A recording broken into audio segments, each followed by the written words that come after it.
The Secrets of Technology is brought to you by the StarQuest Production Network and is made possible by our many generous patrons. If you'd like to support the podcast, please visit sqpn.com/give. You're listening to The Secrets of Technology.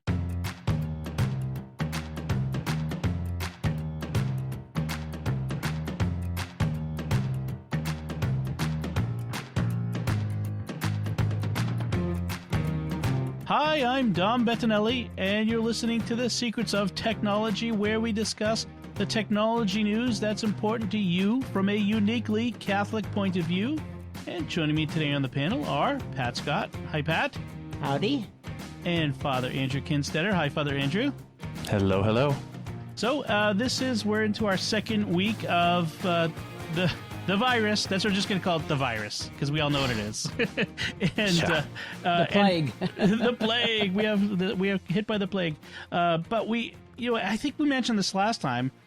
We're all kind of, I think since then, we've had all of these, lockdowns and quarantines or whatever we want to call the requests and orders that we stay at home and not gather in groups of more than 10 or 20 or whatever it is in your locality, and bars and restaurants closed and all that sort of thing. The age of social distancing. And one of the things that came up to me with all of this is how technology is what sets this time apart from any other time when we had similar circumstances. I mean, if this had occurred 20, 30 years ago, let's say 30 years ago, gosh, there would have been no social media. I mean, we would have had maybe 30 years ago, that would be 1990. Would it be AOL and CompuServe? We'd be spending $3 an hour to talk to everybody. But we'd have the Walkman by then, though. Yes, the Walkman was well in place. In fact, I think the CD Walkman would have been around. But no streaming services. We would have had cable, but no streaming TV. All these things that make life easier for us. No Amazon back then, so it's in one way we're kind of lucky is maybe a relative term here, but we're relatively lucky that we have the technology we have now. And so I wanted to talk a little bit about, we talked a little bit about the technology last time, but new things have cropped up. Before we get into it, though, I want to mention that we every day this week, and going forward in the foreseeable future, SQPN has a new daily live video show. We've resurrected Let's Talk, and we're doing Let's Talk Live every day, 10:30 a.m. Eastern, 9:30 Central, 8:30 Mountain, and 7:30 Pacific for you early risers out there. Well, that's not so early, because if you should be getting out of bed even if you're working from home. But that said, we're on Facebook doing live video streaming at our facebook.com/StarQuestMedia. And then we're also putting it as an audio podcast into the Let's Talk stream for if you want to listen to it later. Short show, 15 minutes, different folks every day joining me to talk, some what we're doing, how we're spending our time, and gathering the community together to talk and to have, some good community time around the StarQuest community of listeners. So feel free to join us. So first, how are you all doing? Your Father Andrew, you're holding up out there out in Cheyenne. Things are good. More or less, as good as it can be.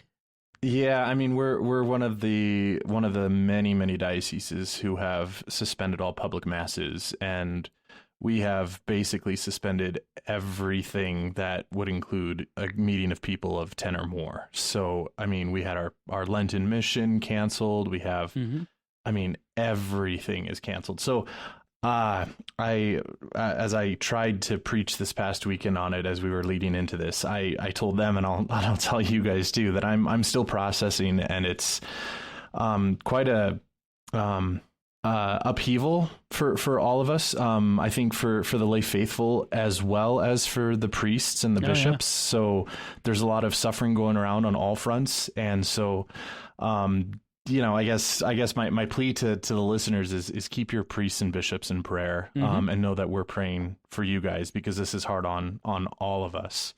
Yeah. So how am I doing? I am kind of all over the place, and I Yeah, I'm not even sure yet how to respond. Yep. With some clarity on that, and I mean, we're really entering into a dark night of the soul sort of experience with this as a church. So, we're gonna get through it, of course. But one of the things that's been really exciting for me to see is how many priests have really embraced the opportunity to share their private masses and their private devotions, because rosaries and adoration, through live streaming. And some are doing it better than others.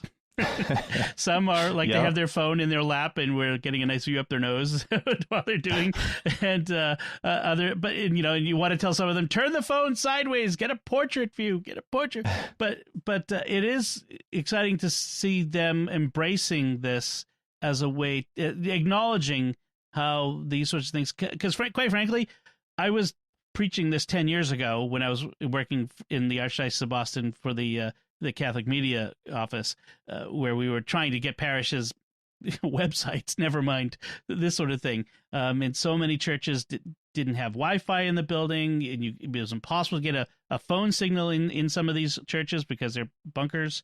They're built like bunkers, and nobody would have understood why you would want to have internet in the church building. And we're learning. But you raise an awesome point, and that's tied up in everything that we're talking about, is that even though we are social distancing, we are in a unique place in history to be connected as we've never been before, even though we're not physically going and meeting with people.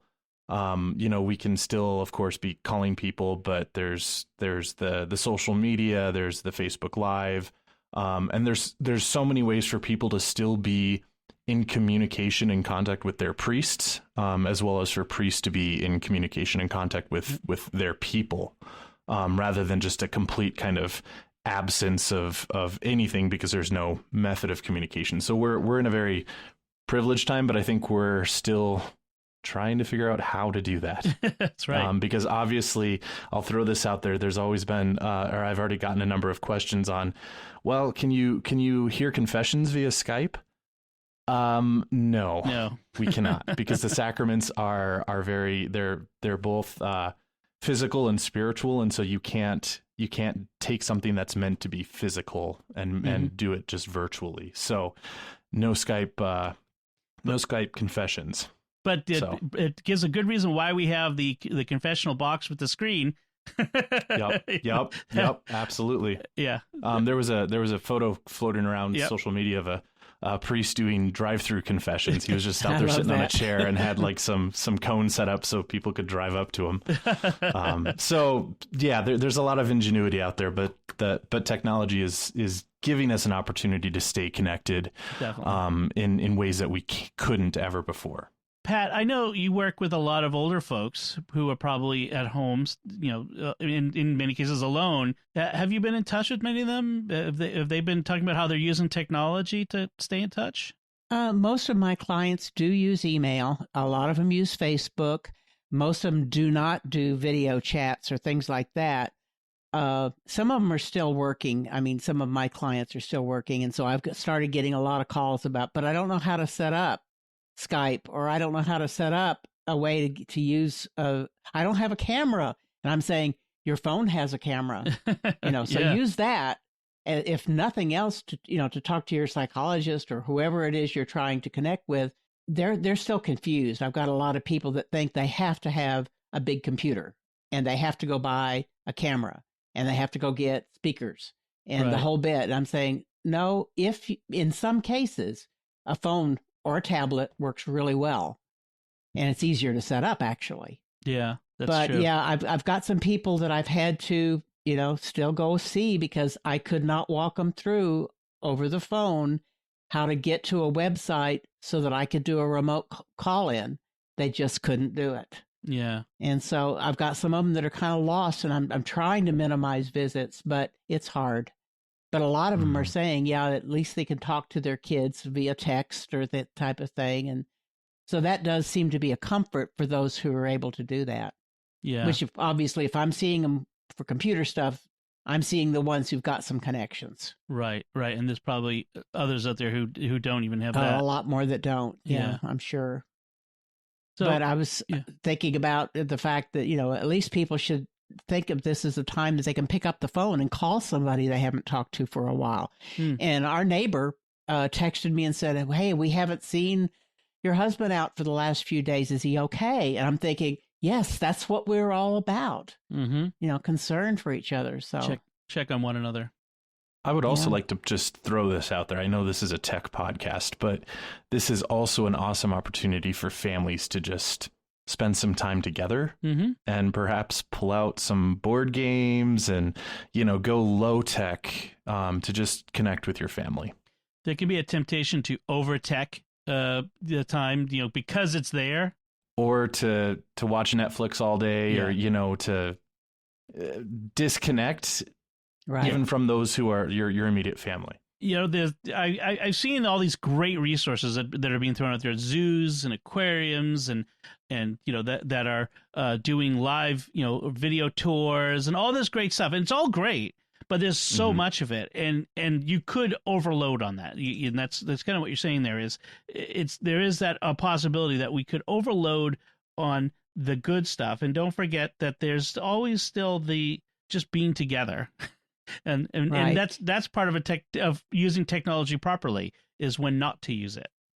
Well, and setting limits of saying, okay, for a couple of hours this morning, we're going to go do these things. And then for a couple of hours, we're going to go read or go take a walk or do some gardening or whatever it is that, and not say all day long, all evening long, but say at least, the daytime may be good for some of this stuff as a substitute for school or whatever.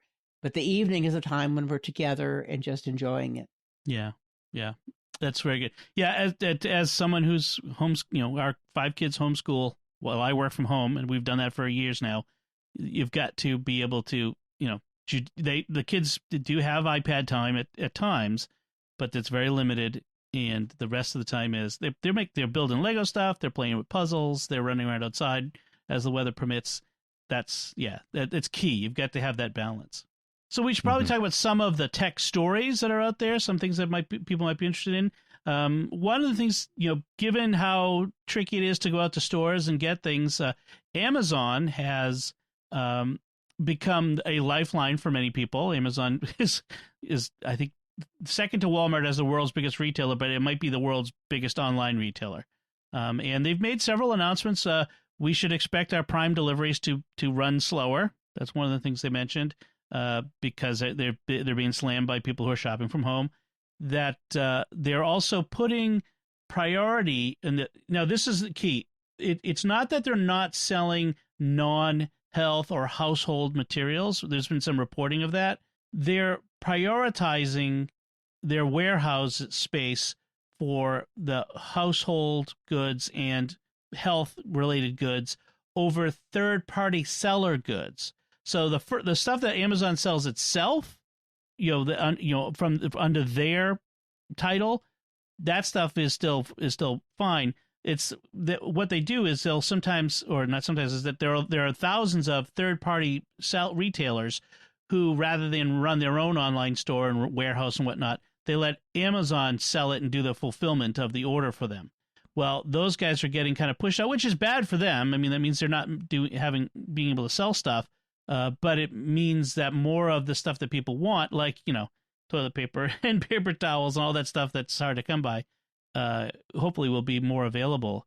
So have you heard at all about this, about Amazon making some changes? Yes. In fact, one of our friends, Teresa's housemate, is a seller on Amazon, and she had put that out today saying that it's the sellers are being asked if it's not a priority item, a medical item or a staple item, that they're not accepting incoming deliveries for them to be resold through Amazon. Right. And exactly what you said.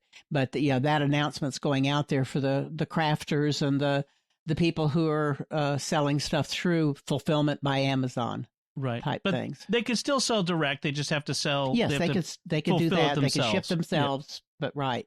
Okay. One of the other things I heard also is that they're looking to hire 100,000 workers for warehouses and other fulfillment needs. and that other companies have, like grocery store distribution warehouses, and they're looking to hire people for truck drivers who've been laid off, from anyone to work in their warehouses. So if you were a restaurant worker looking for something to take up the time now that you can't work, Amazon's hiring, so that might be something you could do. So, and then some of the other stories. Here's an interesting one. Now, do both of you use Apple Pay on your or a contactless payment? Yeah, I do. I use Apple Pay. Do you find what percentage of your purchasing would you say? Would you say half, more than half, as much as you can? For me, it's as much as I can, but that still is pretty limited. Okay. I mean, from what I remember, like just out and about in the community, about the only place that I ever really remember using it is Subway for some odd reason. I end up using it more if I buy something online, and it can go through Apple Pay. I'd love to use it more, but either I guess it's not obvious that it's an Apple Pay accepting place, or I've just okay.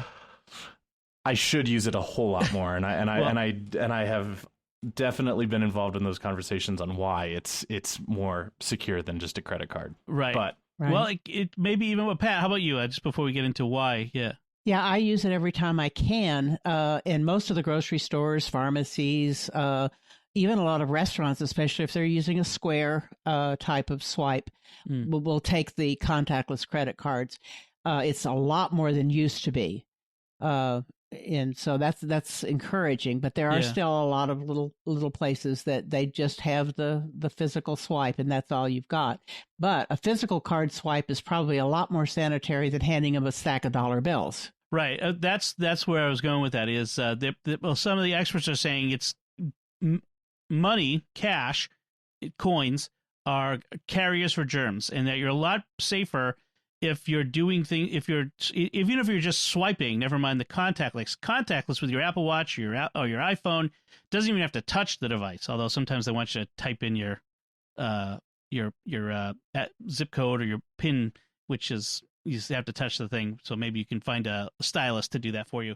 But regardless, it's better. It's putting your own card in and doing that yourself is a lot better than handing the card or cash back and forth to someone who you don't know if they're, they've been coming into contact with all kinds of people during the day, and who knows if they're properly washing and that sort of thing. So they're saying that contactless payments, this may boost it. More places may do it. People may go out of their way to go to places that use it. I mean, I know I rarely use cash now, except in like sometimes I have to give somebody money, who is not technologically up with doing Apple Cash or whatever, that sort of thing.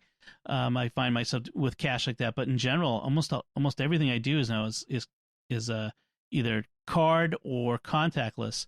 There is one convenience store near me, like a mom and pop, where it's supposed to be Apple Pay, but every time I try to use it, it beeps and says card declined. And then I put that very same card, the physical card, into the thing, and it takes it. So I think they need to get that fixed, or I might not be going back there very much if they don't fix it. I'm concerned, though, for the people who have never done this, there's going to be some gear up time for them to get the equipment and learn how to use it. Now, if depending on how long this lasts, it still may be a good idea.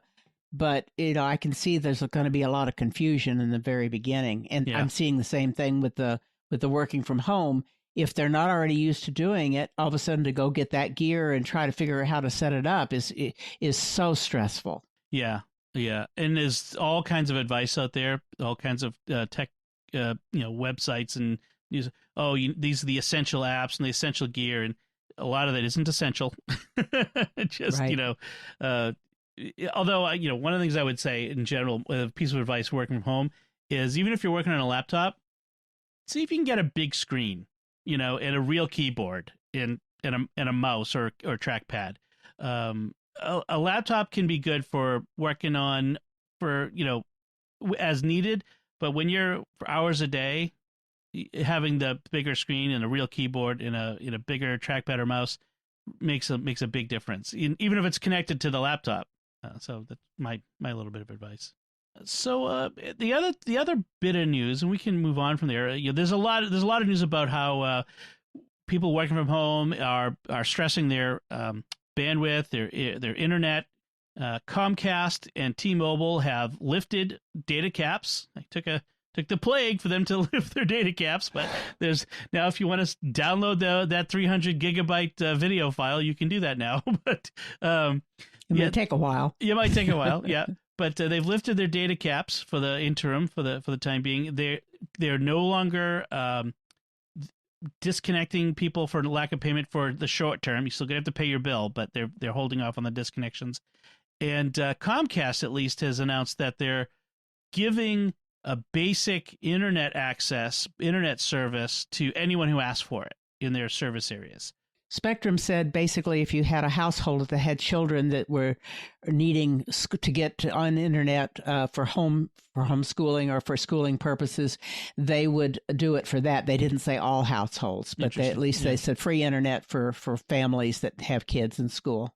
Yeah, it's interesting to see a lot of these companies are sort of extending things out for folks this way, which is interesting. Yeah, some of the providers like the phone providers like AT&T and Verizon are offering free Wi-Fi for 60 days, which we'll see how that goes. So it's very interesting. There's so much more. One thing that came up today as we're recording this was that Slack, which a lot of companies and organizations use to communicate, has introduced a new interface just today. They've released a big redesign. SQPN, I've noticed, we have a Slack team that we use, a Slack setup that we use to communicate amongst ourselves, and the amount of traffic there has amplified in recent days, which is great. I love that it forms that backbone of community for us. But I think it's become that way for a lot of people, and so this upgrade is going to be really nice. It's rolling out first to new users, so they don't see a old interface that they have to figure out and then suddenly change to a new interface that they have to figure out. But so all Slack users are apparently going to get the new interface soon, which will be good. It's needed some updates to better organize things, which will be good. So let's move on from the bad news to some good news, shall we? One of the results of the virus is that a lot of tech companies have had to cancel events and announcements and things like that. We've already heard that Apple's WWDC is going to be virtual and online, and so is Facebook's F8 conference and Google I/O and all that sort of stuff. Mm-hmm. There had been long rumored that there would be an Apple event at the end of March. Apparently that was true because Apple today, Wednesday, March 18th, as we record it, has announced a whole bunch of new gear. Now, did you all get a chance to look at the announcements on these? What are you looking at here that is most interesting to you, Father Andrew? So I looked through all of them, and actually the one that excites me the most is the Powerbeats 4. So they have new really? Powerbeats headphones. Yeah. What about them are most interesting? Well, I kind of read through. So I use the Powerbeats to exercise with. I find them really, really good. I don't know why I am so not a fan of just a earbud without any sort of tether to anything. And I don't know if I'm scared I'm going to lose it or, whatever. I don't like that idea. I like the Powerbeats have these, it's got a little, part of it will go behind your ear. So I feel secure with it. It's not just hanging out of my ear. So I love the Powerbeats in general. So when I saw that, it's actually, I have a fairly new set as it is, so I'm probably not going to upgrade to this, but 15 hours of battery life and all the upgrades to that.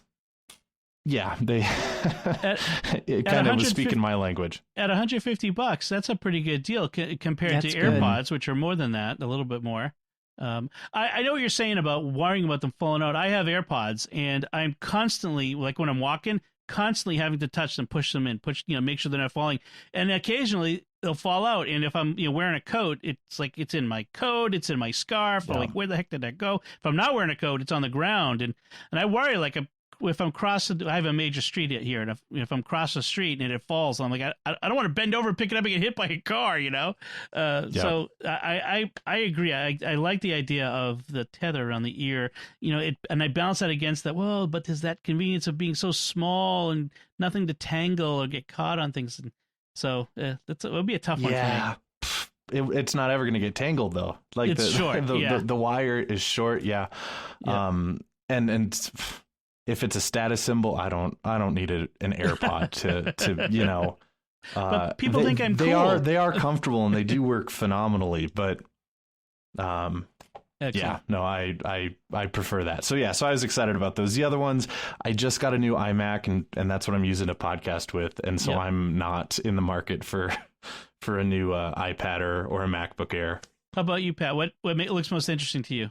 Well, I'm not in a market for one, but that MacBook Air looks really sweet for people that I've got that are really getting ready to move to a Mac from PCs. Mm-hmm. It's a good starting machine and is going to be very powerful compared to what the older ones were, and so that really looks exciting. I don't do enough that I would really gain much out of the iPad Pro upgrades. You know, I just got a different keyboard with my iPad Pro. I'm happy with it. You know, it works fine. So that wasn't really exciting for me, but I could see where it would be for some people. Let's talk a little bit about these two devices here, because the MacBook Pro, it's got, like you mentioned, it's more powerful. It's got new CPU. No, Air. Yeah, I'm sorry, MacBook Air. iPad. Yes. Okay. Sorry, I was mixing them together. MacBook Air, because the MacBook Pro, they already introduced the 16-inch earlier, but it's the MacBook Air, and I think the big thing that people are talking about is it's got the new keyboard, the new Magic Keyboard. Magic Keyboard, so silly. But the new keyboard that they put in the MacBook Pro, the newer MacBook Pro, to make up for the really terrible keyboards that they've had the last couple of years. People are really happy with that. I've been hearing for months people say, oh, if only they would put that new keyboard in a MacBook Air, I would snap one up like that. And so they have. The price is $999 and $899 for education. That's a really great starting price, starting with 256 gigs of storage. Thank you. Yes. Less than that is not enough. It's just. I mean, even with everything in the cloud, you put your photos in the cloud and all that stuff. It's still. So my wife has an 11-inch MacBook Air that is ancient at this point. It's like 4 or 5 years old at this point. Which replaces the one that she destroyed by pouring a glass of water on it, which replaced one that she destroyed by pouring a glass of water on it. So this one I encased in plastic so that she has not yet destroyed this one by pouring a glass of water in it. But it's getting a little long in the tooth. So I'm kind of, I like this one. It's a 13. Notice that it's only they don't do an 11-inch on this one. I noticed it's just the 13. Yeah, my first Mac Air was an 11-inch, and I liked it, but I mean, the 11-inch, but I just found myself really straining sometimes. So when I got another one, I got the larger screen. She likes it. That's great. Yeah, she likes it, the smaller one, but I think she'd be happy with the little bit larger one. So we have to, well, maybe for her birthday in August, we'll maybe figure something out. Maybe they'll be in the refurb store by then, which is my secret ninja thing. So now I didn't really read about the Mac Mini. I kind of missed that in all the rest of the announcements. So Do you know what they've done with the Mac Mini? Not a whole lot. It's they've upgraded the storage a bit, and it's a little cheaper, frankly. So it's $799 configuration comes with 256 gig hard drive as opposed to the smaller one. I forget what the smaller one was before. And a $1,099 is 512 gigs. So I'm not even sure if they've done much to the CPU on this one. It's pretty. It was a pretty minor upgrade, incremental. Yeah. Well, I have a lot of people again that are going from a PC to a Mac and looking at that high cost and says, "Oh, the Mini is a nice transition machine for a lot of my older people." Oh yeah. And it's not going to be the most powerful one out there, and it's going to get slower over a couple of years, but it is a nice way to get them into the Mac environment. And frankly, even the $799 is going to be retain its working life longer than a Dell or Acer of mid range, of that $800 range in there. It's gonna maintain it longer. So let's now talk about the star of the show today, which is this new iPad Pro with Magic Keyboard with it has a trackpad, and this is very interesting to me. I have an essentially brand new iPad. I mean, it's actually literally brand new. I got it last year, an iPad Pro, and then I had it replaced like 2 weeks ago because it was malfunctioning, and they replaced it for me. So it's pretty much brand new. But the new iPad Pro that's coming out, so it's got the cameras on the back is essentially the iPhone 11 cameras, as far as I can tell. It has a LiDAR scanner, which it's not for scanning papers. It's not a document scanner. I know some people got confused by that. What it does is it can measure a room, so it can sense the distance to things and create an augmented reality version of the room. But the big thing is this keyboard and the new mouse trackpad support. You could do mouse and trackpad in iOS 13, but until now using the accessibility. But now they've really brought it to the forefront. And the interesting thing to me is that this new Magic Keyboard that they have with trackpad will work with current generation iPad Pros. So I didn't know that. That's very interesting. I love the way that it connects to it. I think they finally figured out how to have this folding keyboard cover work in an intuitive way, as opposed to you have to learn origami to figure out how the darn thing goes. But I like that it kind of folds and opens up like into a stand. But yeah, now the downside is this keyboard, brace yourselves, it's like $400. So, yeah. Ooh, that's halfway to a new computer. That's in addition to the $800 price of the iPad.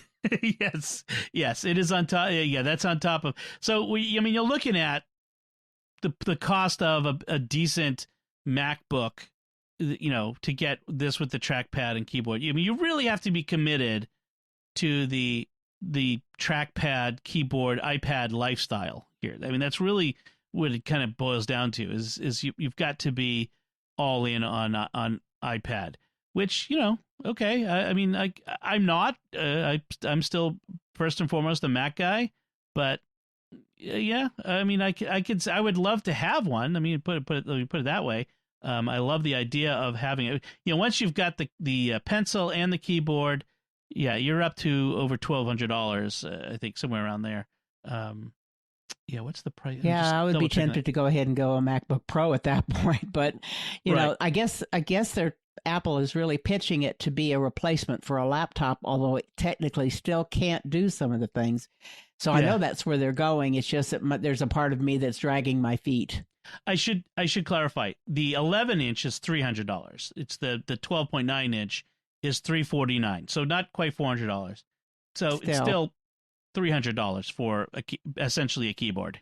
That's but I think tough to swallow. What has me kind of intrigued by the whole thing is that they in their press release, they're saying that they didn't just copy the trackpad support from the experience from the Mac OS, but they reimagined it for the iPad. Yes.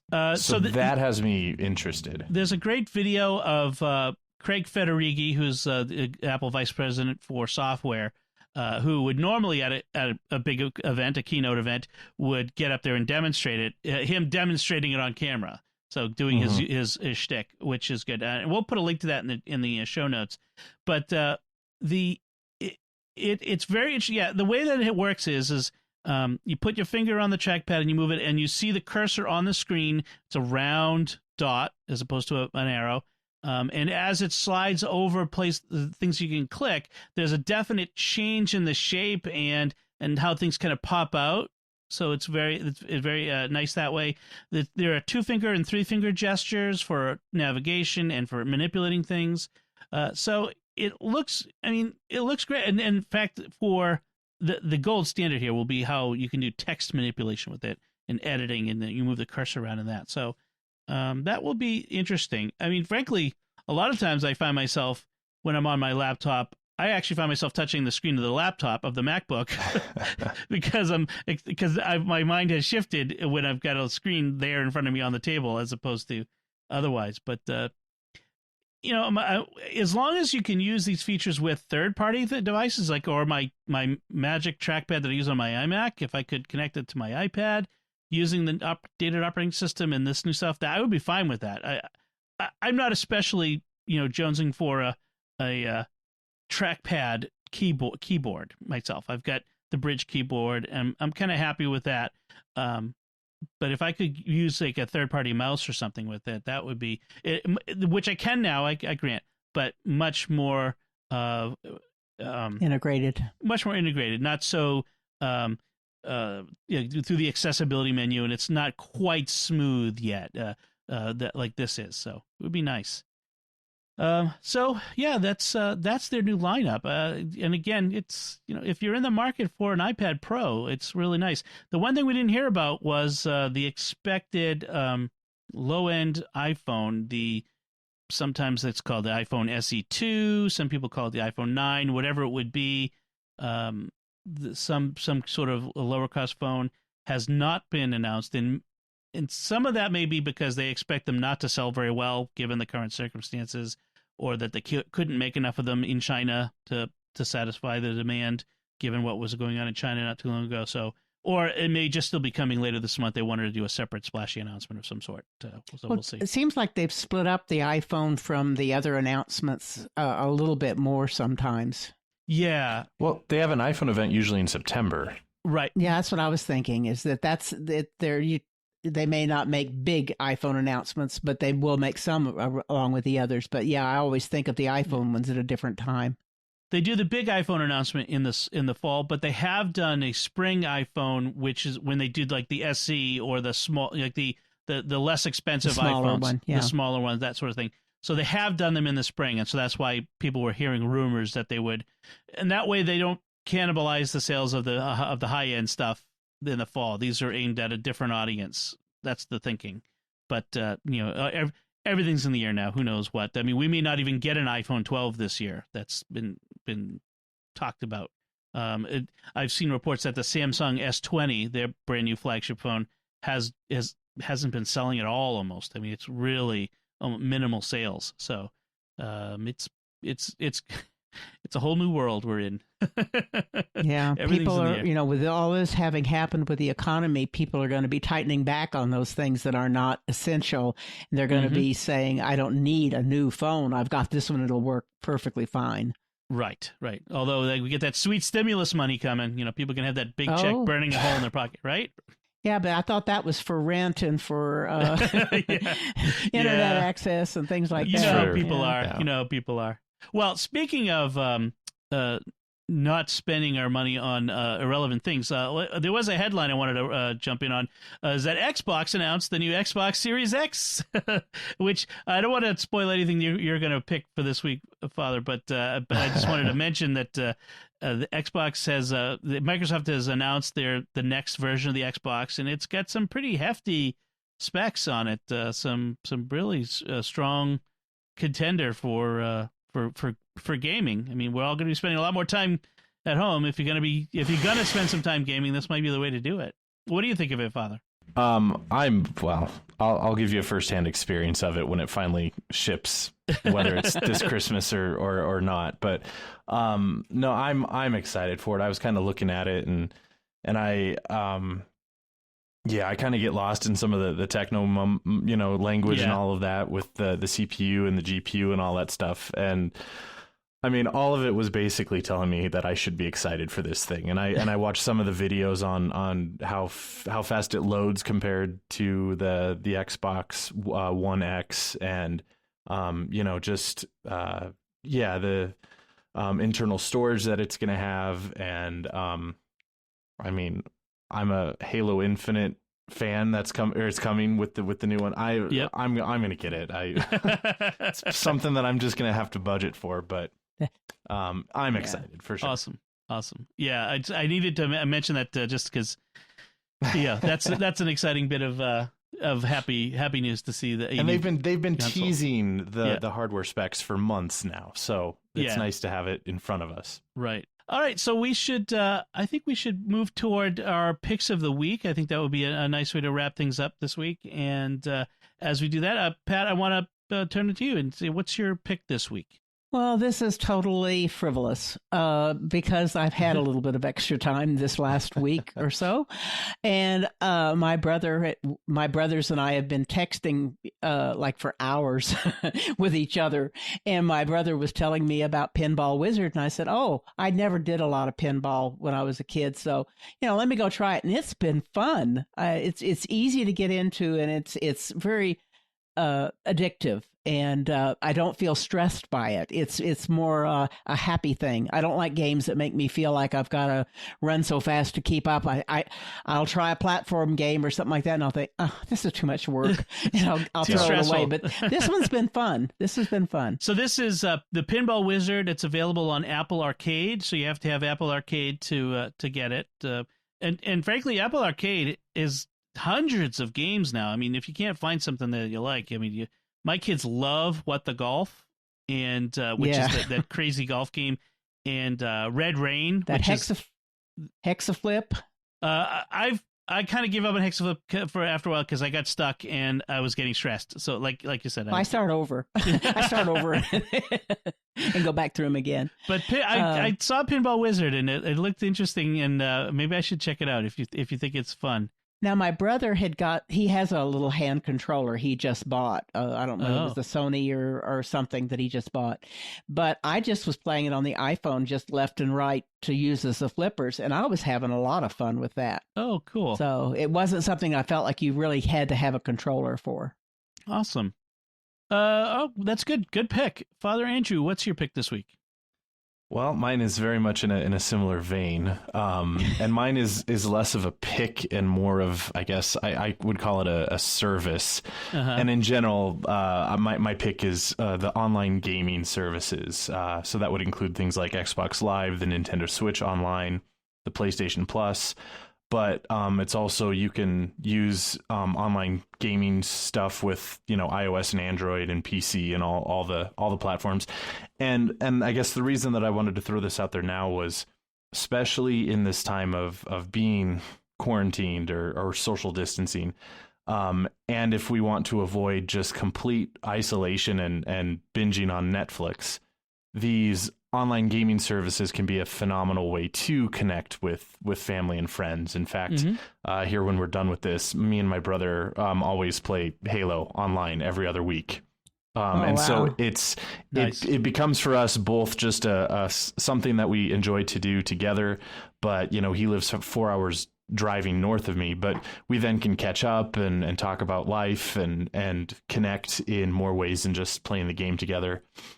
But even in, I had another friend who was, we're looking at trying to set up, there's, Armello, which, I don't know if that'll be a pick of the week or not, but I haven't really looked into it yet, but it's like a board game, a digital board game that can be played up to 4 people. I might be interested in that. It's sort of they call the website, as I was looking into it and I started to kind of download it and play it, said it was basically, think of Game of Thrones, but with animals, anthropomorphic animals. So like there's like 4 different races trying to ascend the throne of the king or whatever, but it's a tabletop board game kind of style of play. Okay. And so, but that was something that we can set up remotely and we can play from, each of our houses. However, I think that one, it's on all the Xbox, it's on Nintendo Switch, it's on PC, it's on iOS, but I think in order for you to play against other people, they have to have it on the same platform that you do. It doesn't go cross-platform. That could be awkward. It's not a cross-platform play, but it is available. It's a multi-platform. Cross. So my pick is that as another way to connect with family and friends. Mario Kart is a phenomenal way to either bring the family together or to tear the family apart as it is. But, those are wonderful things to do when you can't physically be together. When I have time for online gaming, I play World of Tanks, and there's nothing quite so satisfying as blasting when you're a little stressed out, just blasting other tanks with your tank and that sort of thing. And although the benefit of the side effects, my kids are now experts in World War II tanks. Let me just tell you, they can pick them out. No, that is a Tiger 2, not 3. So yeah, very good. That's a good pick. So my pick this week is it's sort of a little bit of a specialized equipment, but it's more than that, and it's this Elgato Stream Deck. Now, I mentioned at the top of the show we've started doing this live streaming show, Let's Talk Live, and the Stream Deck is a programmable keypad, and each key has a not LED, like a OLED display behind it. So each one is a little miniature display, and each key can be programmed to do a different function, and then you can change whatever the icon is, so it tells you what its function is. And it's got some pre-programming. So the software we use to live stream is called Ecamm Live, and when I activate Ecamm, when I start the software, it reprograms the Stream Deck, and now it's like a control panel, like you see in a control room, except very small. And I can switch cameras at the push of a button, put up lower thirds, all kinds of great stuff like that. The great thing is it's programmable so that you can use it. I use it in all kinds of programs. I've set it up with all of presets for a bunch of functions that I do in Adobe Audition when I'm editing podcasts. So with a click of one of these buttons, it will do 6 different things. You can also program it using Keyboard Maestro, which is Mac automation software, which you can create anything with that. You could create shell scripts and you could do literally anything with your Mac that you can imagine with that at the push of a button. And so I love it. Like right now, what I can see is I've got a button where I can hit it and it will allow me to control all the lights in the house. So I can turn lights on and off from this. It's got my sound controls for the iMac, and it's also got buttons where I can pull up my OmniFocus Task Manager and show me the different projects and perspectives that I generally work on. So show me my forecast view, show me my calls I need to make today, show me the bills that are due today, and just at the push of a button. So it's a really nice device that, and I'm still learning how to use it, and it's a lot of fun. And they have different ones. They have different big and small. So they have like different size Stream Decks of different numbers of keys, to put it that way. So I'll put a link in the show notes and you can check it out. So that's it for us, I guess. I think that's our picks of the week. Before we sign off, I do want to take a moment to thank our patrons who make it possible for us to create Secrets of Technology, including Trevor T., Anna D., Gerard T., Buck and Julianne T., and Daniel R. Their generous donations at sqpn.com/give make it possible for us to continue the Secrets of Technology and all the shows at StarQuest, and you can join them by visiting sqpn.com/give. So, what do you think of our discussion? If you have any tips for technology in the current environment and the way if you're using technology in a particular way, we'd love to hear from you. Let us know by commenting on the show at sqpn.com/technology or the SQPN Facebook page, facebook.com/StarQuestMedia, or send an email to technology@sqpn.com. And of course, I'll put all the links for the different things we talked about today in our show notes at sqpn.com. Remember to like the show on Facebook, retweet it on Twitter where we're at SQPN, leave comments, share it with your friends. We greatly appreciate that. And so until next time, Father Andrew Kinstetter, thank you for joining me and sharing the secrets of technology. Absolutely. Stay healthy. Pat Scott, thank you as well. Adios. And once again, I'm Dom Bettinelli. Thank you for listening to the Secrets of Technology on StarQuest.